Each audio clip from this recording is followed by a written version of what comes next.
Hey guys, Bob Guerriere with Ancient Reproduction. Sorry for the sunglasses. I'm walking around in some sun. I'm going to be talking about maternal incubation again. I'm just going to, just so you guys know, my content is off the top of my head. I'm not looking at notes. I don't make notes. I don't have to make notes. This is top of mind stuff. It's real casual, and it's intended to make you think. It's not intended as a 1, 2, 3 guide of how to do everything. It is intended to make you think and hopefully show you and talk to you about other ways that, somebody else is actually doing something. On the subject of maternal incubation, I'm not sure anybody's really doing much at all. Sorry, guys, let me get my deal here straight. If I can, I guess I can't. No problem. You'll see me walk around various places. Maternal incubation part 3. I was going to do nest boxes, which I will, and I'm just going to talk about off the top of my head. A bird made a nest in my nest box. I was going to use that as an example, but here goes on nest boxes. Number 1, natural materials is what I would recommend, right? You're going to have eggs in it. Deal is, egg goes bad.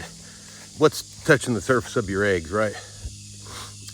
Personally, I'd rather have that be like untreated lumber. Plastic is not bad, but plastic is not absorbent, right? So when all of a sudden you get an egg that goes bad and you can't see it, and your only real hope is that that thing desiccates to the point where it becomes contagious, if probably use the wrong word, to the other eggs, that's your only hope. So what you want is a layer of absorptive material under the snake. So I digress. Natural materials on the nest box, all rounded edges. And like, keep up with this in mind. You're actually going to have to pay attention enough, which I know most of you guys do, to really understand when the darn snake's going to lay, right? And you have to take some chances. You are now in charge of creating an environment that is attractive enough that the snake's going to lay in that. I suggest trying to provide that at the latest, probably 10 days ahead. I would do it 2 weeks ahead of oviposition. That gives a chance for the female to take ownership of it, and or to let you know if she doesn't take ownership of it. I haven't had that problem too much, but let's keep talking, and we can talk different options and what makes a good nest box. I like rounded corners. I like natural wood as a material. Everything's super simple. If you are putting it, let's say, in the corner, really what you want to do is think that you are creating an environment that is going to have to be a somewhat passive support system for about 2 months, right? 56 days-ish, depending on what you're incubating. Number 1, I like, so we have to make sure the snake actually lays in the environment that you provide. So that's like a whole nother video or 2 talking about you learning enough about your animal to make sure you can even get it to go into a nest box. I hope you guys are that familiar, but it's a whole different kind of thing that, just throwing eggs in an artificial incubator does not teach you. So again, new skill set, awesome, check. New things to learn, check. Construction of the nest box, I would try to make it contextual to the size of the female. I would not, for instance, doing berms where you can breed them at 30 pounds or you can breed them at 200 pounds. I would contextualize the size of the nest box to the female within reason so that you did not end up with a giant nest box with a very small female. You want the female to feel comfy and cozy, and one of the ways to do that is by bringing the walls of the nest box in close enough that they feel secure, right? So how can you tell, real quick, how can you tell a female's taking ownership of her nest box? They'll be spending a lot of time in it. You'll see them discover it, generally root in it, and you will see a nice little splop of urates in the bottom, generally. It's been many years since I've done this, but generally they will mark that nest, and that holds true that I think off the top of my head, Borneos, berms, green trees, etc. Rounded corners, natural materials, contextualized for the size of the animal, all natural hardware. Don't get crazy on your hardware with any coatings. We just want this thing to be as, as sort of bio-nice as possible, right? Now you're going to have to locate that box, right? So the box design could be different for your size enclosure. I like walls high enough that it does create some comfort for the snake, but yet also helps build accessibility. And just so you guys know, I'm just stopping. Doesn't matter that there's a big palm tree back there. There's a lot of them here, or another one over there. I'll show you guys a lot about our property. It's pretty interesting if you like a lot of foliage. So we're contextualizing it for the size of the box. Now we're going to have to locate it. That could mean an arboreal box hanging it. Really, right? Uh-oh, scary. Yes, have I seen animals, green trees, drop eggs with one tail out to the nest box and smash to the ground? Yes, I have. Welcome to being a big boy and a big girl. This stuff happens. That's why you want to put the hole in a green tree nest box, not really towards the bottom of the box, right? Maybe so things don't slip and fall out, and so they can have a female large enough that it makes a nice coil, can still bring the tail right to the top of the coil. And as she's depositing, she still has enough room, and and maybe that tail doesn't run right out the door. So anyway, back on the nest box, natural materials, rounded edge, contextualized for the size of the female, located in a place within your enclosure that's comfy. I would not put it on the heat spot. You want to provide an environment where the actual animal can do the incubating, not you. A lot of people make that fundamental mistake, and they on the move, and they try to do all the work for the female. The female realizes that she's not really needed and just leaves, which is, of course, the worst thing to happen. When you insert a box, let's say like a Borneo or a berm, into an enclosure, you don't want a gap between the edge of the box, and the exterior of the cage or the interior of the cage, right? You want to avoid the ability to lose an egg down the side between the edge of the hide box and the enclosure, right? I mean, that's your whole deal. You've got oviposition, and when that happens, it is your time to shine. I hope you can be there. If you don't, or if you can't, it's not the end of the world. But what I try to also do is utilize that oviposition mindset by the snake, which is usually, what do I mean by oviposition mindset? Very general term. For a few hours while the snake is in oviposition, you will notice that she is more concerned with laying eggs than she is about you. During that time, you can get in there and physically manipulate the eggs, add eggs that might have fallen out, and do things like that while she is laying, different than you can after she's done. When she's out of that egg laying mode, she's going to probably turn into a defensive mother mode, and you won't be that easy to add eggs to her clutch.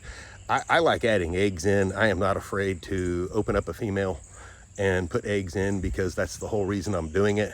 I do recommend having an artificial incubator on hand, an incubator on hand to do artificial, but commit to the maternal. So here we are, we've got rounded edges, we've got a contextualized size, we've got it located in a place that's not warm, that's going to allow the female to actually do the incubating herself.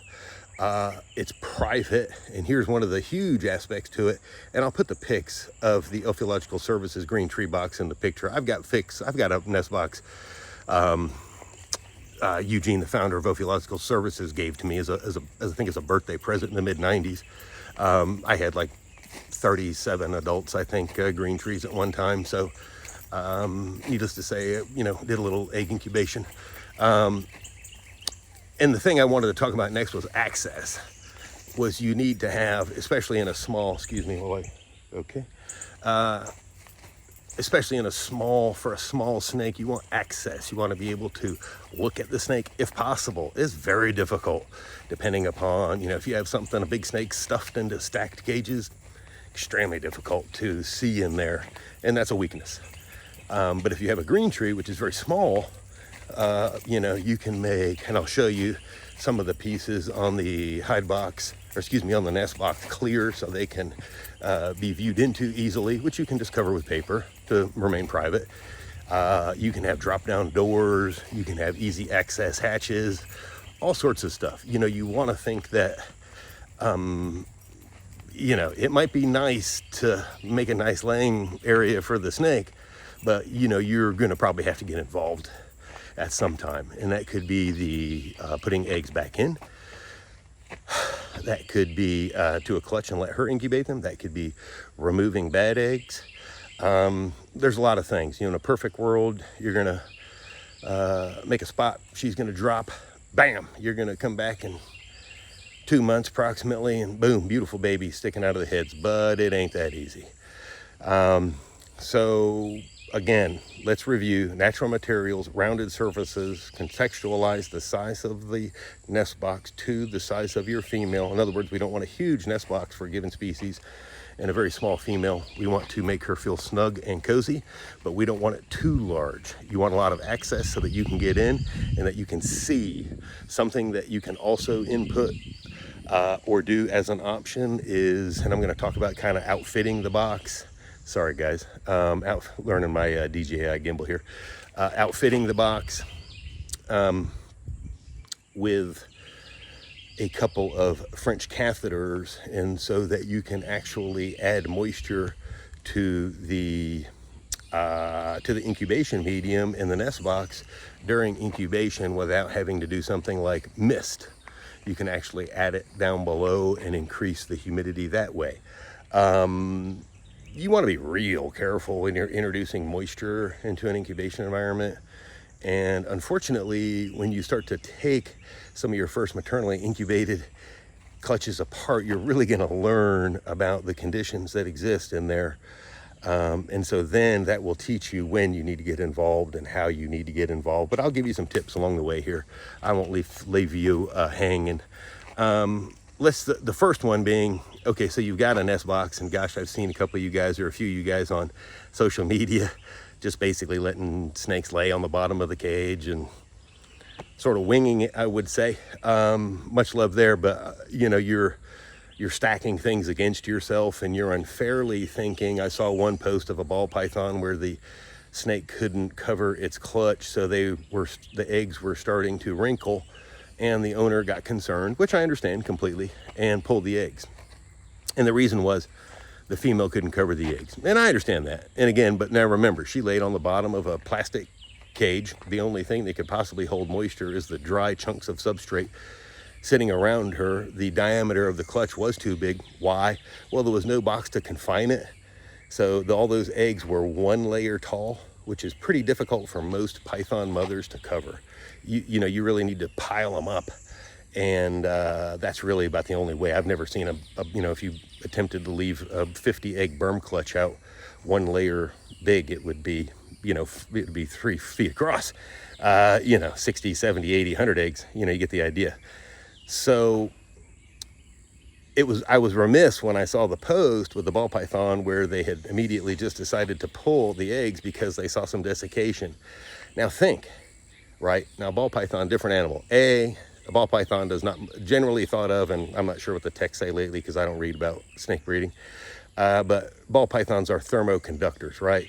I've never seen one twitch and wrinkle and jack up heat. They go get heat, they bring heat back, they go get moisture, they go bring moisture back. And remember, they're laying in a specialized environment that has proven over hundreds and thousands of generations to be conducive for them to maternally incubate. So are you mimicking the conditions where ball pythons normally incubate their eggs maternally or thermoregulate their eggs maternally in your setup? The person setup that I saw, you know, and I'm not beating them up, inexperienced person, they saw those eggs. A, they were allowed to be laid 1 layer. B, they saw those eggs dimple and got nervous, and I understand that. But what I saw in those eggs was the adaptive mechanism of a ball python egg, and I can even tell you they even desiccate differently than do, let's say, Borneo shorttails, green trees, and berms. They desiccate differently because I think they have an entirely different maternal incubation mechanism, strategy, and plan on which to handle and manage moisture. And that shell, I think, tightens, and it has an interesting wrinkle to it. I mean, I can even see the difference in a wrinkle. I see an angular bends when I see other python eggs dry out, which happens with these, but it was interesting to see that kind of that that what I think is an adaptation by the egg to conserve moisture, right? And so the keeper got concerned with that, saw that, and kind of bailed, which I understand. We won't have that problem if you employ the tactics that I help you, and you'll be able to kind of enjoy that experience. Number one, those guys aren't incubators. Those guys are more like thermal regulators. So here we are about box setup. Okay, so you've got the box, you've got something you think makes a good candidate, you've got it located, you're getting it in there, you've got a spot, you're okay on time, and I realize this is a bad time of year to use this advice. So how do you outfit the box? Personally, I've seen it done a couple of different ways, and these are two that I like, and this is what I will go back to. The majority is what I like is sphagnum moss. Now, what I like sphagnum moss piled up over the top of the nest box most of the time, so that when the snake really discovers it, they're almost sticking their head into just a wall of sphagnum moss, and they get to go explore it and find the edges and discover that box, right? And then they'll usually start getting comfy. When they get comfy, they start to turn in a circular pattern. Now, those snakes that are built like a beehive, they're not staying put. If you watch them, they're just actually constantly rotating as they sit there, right? So they'll corkscrew that moss right down to where you hopefully end up with an inch or two. Most females will dig down that tail oftentimes to where it's right on the bottom, at least a little showing. Which is, if you have a natural nest box, not bad. I like, that touching the substrate just a tiny bit, or that being close. I'd much rather have the egg in contact with a substrate with it was a tiny bit damp, and frankly, it has an acidic nature, which is basically sphagnum or peat moss. You can use peat as well. Crush peat, dry it out, put peat in there, and even a peat bottom layer with the sphagnum moss, several inches, let them compress the sphagnum. You're going to have the peat hopefully there as a nice absorptive layer as backup. Then you're going to have the moss above it, right? So now you've got the makings of a box that the female is going to take ownership of, feel very comfortable about, gets a feeling of security in there with that moss, and you'll see her going back and forth to it. And the closer egg incubation comes, the more time she'll be spending in that box, and she will actually start most of the time kind of practicing. And you will notice oftentimes with basking females that their bask temperature, the further they get closer to egg deposition, lines up with egg incubation. Right, there's a tip. That's a real tip, in that I think that the closer that both boas and pythons get to either oviposition or dropping their young, their bask temperature gets closer to either incubation temperature or stays below 90. There's a big story in that real fast. You want to know why? Because the babies inside them and the animals inside the egg are actually producing heat. They produce a significant amount of heat the last 3 to 5 days. Let's say they're in the egg. We're getting off topic.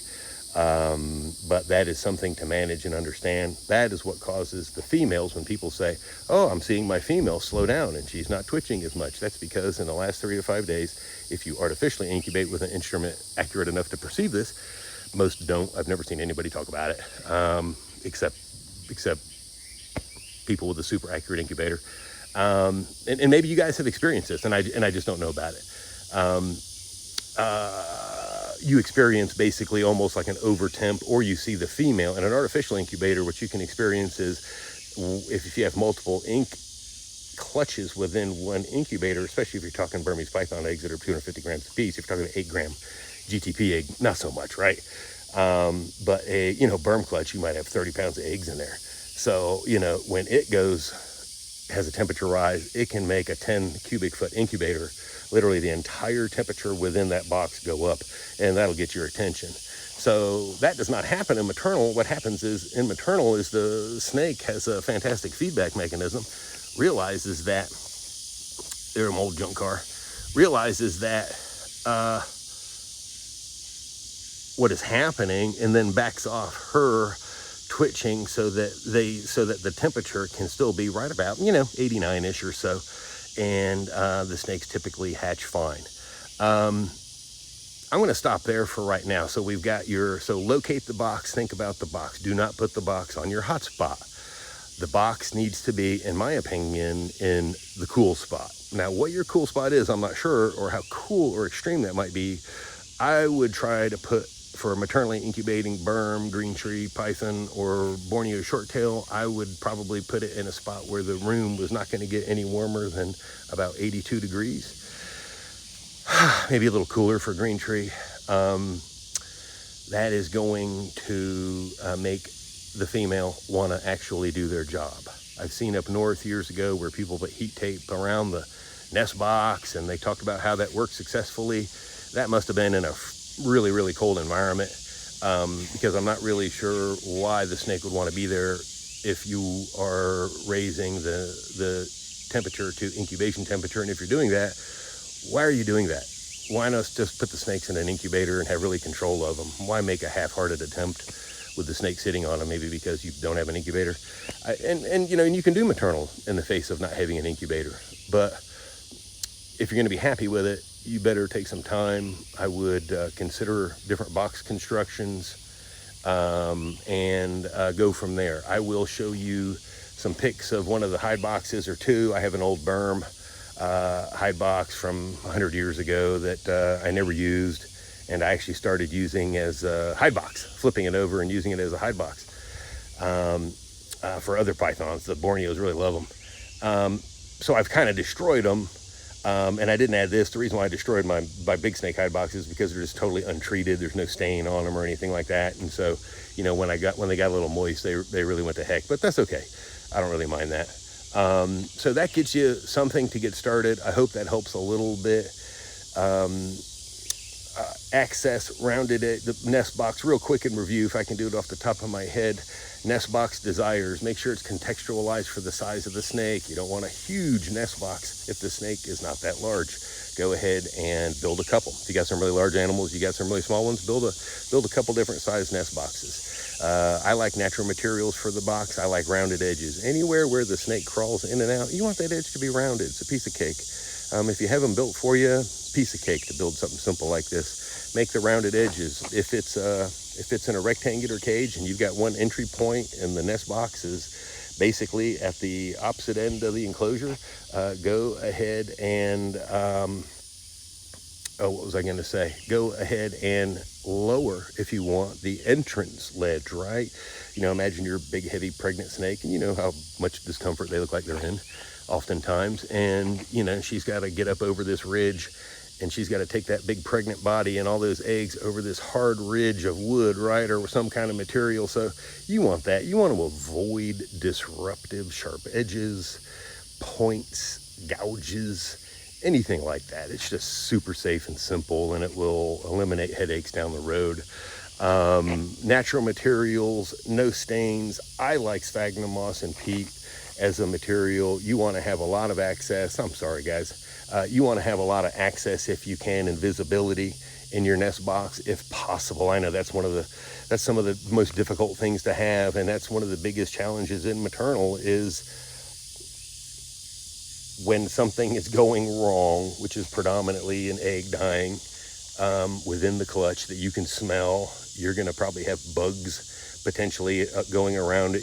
You're happy to, in honesty, I'll be really honest with you, you're happy when you see those things, happy in quotes. You're not really happy, but sometimes the animals will sit so tightly on the eggs you can't even smell that you have a dead egg going on there. So it's phenomenal. So that's your battle. And how do you get better at, so here we got maternal, right? Not easy. If you got bad eggs in the clutch, you could lose the whole litter. So why do people do this, right? I mean, why put yourself through this, this situation? Because frankly, I think that that's the most correct and proper way from an evolutionary standpoint to produce young for many of these species. Number two is an incubator, but as we know, or I'm not sure if you know, but we'll be talking about those here shortly. It's a highly compromised environment that in no way necessarily mimics what's going on naturally. Now, do you have to mimic what's going on naturally? Not always. Sometimes you do, though. I think with egg incubation, we want to at least pay very, very, very close attention and to the P's and Q's and the details, because I think you'll find that those are very important. What maternal makes you do is when you think through it, right? So you've got to A, be good enough to figure out where the snake wants to lay, B, put it in the right position, C, design, even if it's heavy cardboard, some sort of nest box that's of a dimension that's appropriate, that hopefully keeps the eggs in, allows some absorption and visibility. That's the tough one, I think. And now the worst thing you've got is one of the most common problems, which is an infertile egg, right? So you know how you increase your chances of doing phenomenal with maternal? You become a better manager of all things so that the clutches that you allow to go maternal are as close to perfect as you can possibly get them, right? So boy, now I'm really expanding the topic. And that's why these topics are so huge. It's because the things that you do every single day with your animals, let's just pick a berm, as a model. It could be a boa constrictor, doesn't matter. I'm getting into a lot of material here, but I'm going to tease you with some stuff. One of the biggest things I think that,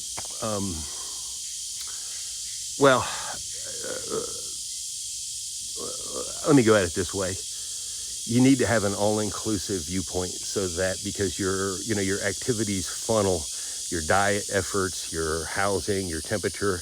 I guess what I'm saying is in that these are not transactional periods of time, and that they are points in time, and then that's over, right? So I got my room a little warm today. I got my room a little warm tomorrow. I got my room a little warmer the next day. Oh, wow.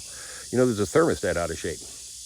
Okay, so what you need to understand is that the temperatures that your animals experience are carryovers. And really, they don't experience them a day at a time, a week at a time, a year at a time. I think they could experience them a year at a time, but I think that if you look at the larger amounts of time, you'll really be more effective. And basically, you need to do everything right? Okay, so this female's going to have enough body weight and is going to be healthy to lay a beautiful clutch with a super high percentage, if not perfect, level of fertility, right? Okay, so she's doing her job. Now, you don't forget, you've had to do the same excellent job with the male. You want to bring in an almost perfect litter, if you can, clutch to this. And that's the way you'll really realize where your snake keeping is really going. Artificial, hey, we got a couple go bad, just toss them out. Hey, I'm a hero. 9 out of 11 hatched. Well, those 2 in maternal might sink your 9. So you've got to be real careful. So that takes your skill set up many, many notches. If you do maternal, let me just tell you personally, if you think you're a big-time python breeder and you haven't done maternal, you're not. You just don't know. Do yourself the favor and challenge yourself and broaden your skill set. Do you risk failure? Absolutely. So what? Risk failure now. It'll help you avoid failure 10 years from now, doing it 100 more times over. And frankly, makes you a better, here's the deal, guys. All of these things I'm telling you to do are going to be old-fashioned. They're going to make you think, I'm not here to give you the Reader's Digest version on how to breed snakes, because that's terrible. I see the public out there doing it every day, making bad connections with A plus B. Oh gosh, that equals C. Wrong. Oh, this is the way you do it. Wrong. This is the way you do it. Wrong. I don't mean to be an ogre. But I see a lot of bad stuff that I know came from nobody, that stood the test of time. And frankly, the people that have been doing this for decades look at a lot of the information that's circulating out there and just shake their head and go on, because they don't frankly have the time to do your job. And that's be able to try to separate truth from trash. And that comes from maybe listening to people that have done it once or twice. That's some of the only help I can give you as far as where to believe information from. But when I say I've had 30 years experience and incubated several hundred python eggs maternally, you might want to listen, because what that means is I've made a whole lot of mistakes the other guy hasn't. And I also understand and have folded into, in the beginning of my career, not later like many of you guys are going to do, but in the very beginning of my career, I did maternal because I didn't think I could even approach artificial without having done maternal first. And that's crazy talk by today's standards, but I'm pretty hardcore. So I want to know it all. I want to know as much as I can. I want to know every wrinkle. And that is one of the reasons, frankly, guys, why I'm here 35 years later. This isn't luck. I've taken a ton of beatings but it's only because I've had a tremendous dedication, frankly, I think, to animal health and quality, that my animals are still here and that I'm still here. And that's what it's about. So back on maternal, I think it'll be one of the most gratifying things you've ever tried. It might kick your butt and you might lose big time. And, you know, frankly, I would congratulate you for trying. And I think in that way, you're probably winning because you can take things away from it. And guys, you can also, if you think your clutch is going really sour and you just don't want to let that happen, just pull it. Just pull it. No big deal. Just pull it, go make it go artificial, and it's not a big deal at all. You know what I mean? I don't want to push into anything, but if it's something you want to try, if it's something you want to explore, I highly recommend that you do it. Next episode, we will be talking about artificial, where to put an artificial incubator in any room to make it perform better, how to load the incubator actually, because when you load an incubator with a tremendous amount of biomass, actually how you load it can make a difference, believe it or not, in how it incubates. And so a lot of wrinkles that will help you make an inexpensive incubator perform at its best, or will allow you to utilize an expensive incubator. I was fortunate. I've used everything from, what do you call those little hoverbaiter deals, up to, you know, in the 90s, $7,500 a piece in vitro fertilization boxes. So I've got a lot to talk to you about and share. And one little tidbit of maternal that I will throw at you before leaving is, why do it, Bob? What I'll say is that because your artificial setup can in no way create the animal that you're going to with maternal. Think for one nugget I'm going to tell you, and this is what you'll discover in maternal, and we'll talk more about maternal, is that just think about the gas environment, right? Think about the gases. You guys don't know, but I mean, you know, when snakes maternally incubate maternally, I mean, generally they're extremely tight on the eggs, and there is this beautiful two-molecule, I call it thick layer of mist. It's not moisture, it's not wetness, it's the finest level, I think, of mist that you can possibly define and see with the human eye. This is what I see in my cages, what I've seen. And when you pull that female off, it almost evaporates just like that. It's such a barely a level of moisture, and they are skillful at how they do this. But the one thing that nobody talks about, in addition to many, to be completely honest, about maternal egg incubation as it relates to artificial, is the gas environment that the maternal eggs are in. And newsflash, guys, your Borneos, your Burms, and many of your other species are producing eggs in a massively high CO2 environment, right?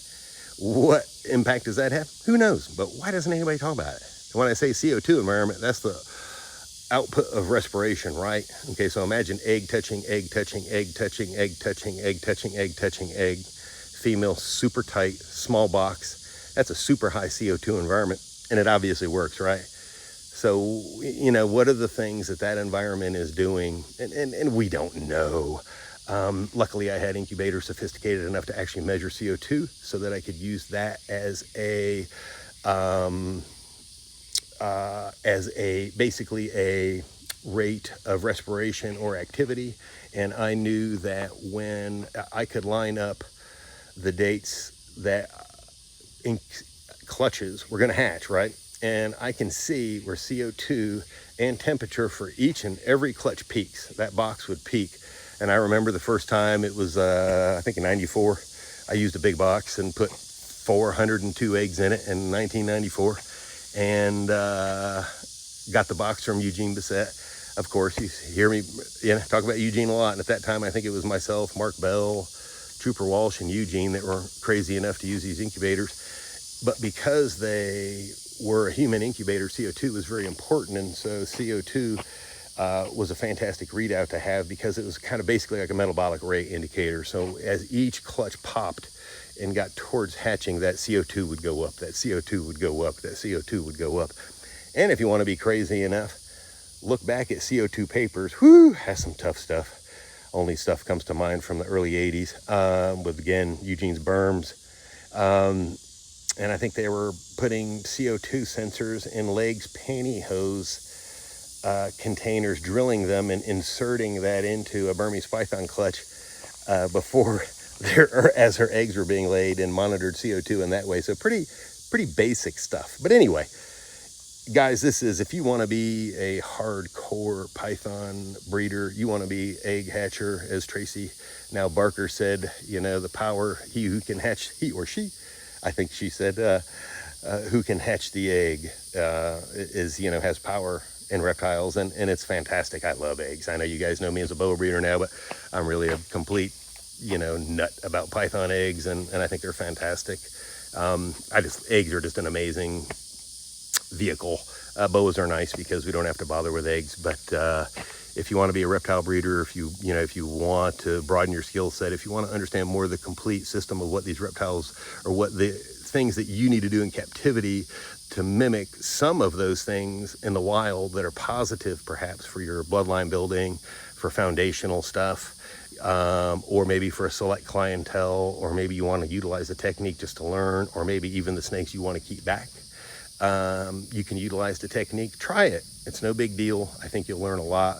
More to come. I know this one got really long, so hang in there with me. And again, DM me if you guys have any questions. What I'll probably do is go ahead and put the pictures of the enclosures, or excuse me, the nest boxes in the comment, so you guys can look at them there. Since I don't have them in front of me, some birds built a nest in the nest box that I wanted to use. So I don't want to disturb them that much. I think she's got 6 eggs in there, so a little wren. I want to give her all the chance I can give her, but I put it up under a cleaning table overnight, and bam, she built a nest in it. So letting her utilize the nest. But anyway, we'll keep posting. I'm going to take you right through to the end of maternal incubation. I'm probably going to do maternal this year with some Borneo bloods, and you'll get to see how I do it. Confined space, small setup. I'll have an artificial incubator as a backup. And I'll probably put some temperature probes, and we'll do some interesting stuff. So anyway, a lot more to come, guys. Hope there's a nugget in here or two. All I'm trying to do is make you think. I'm not trying to tell you how to do a thing. I'm not telling you I know how to do everything. I am absolutely not. There's a million ways to do all this stuff with the reptiles. That's a beauty in what they are as a living thing. A lot of different methods can work. And I'm just trying to make you guys think and give you the benefit of those who have made me think. So much love. See you guys later. Bob from Ancient Reproductions. More to come. Bye.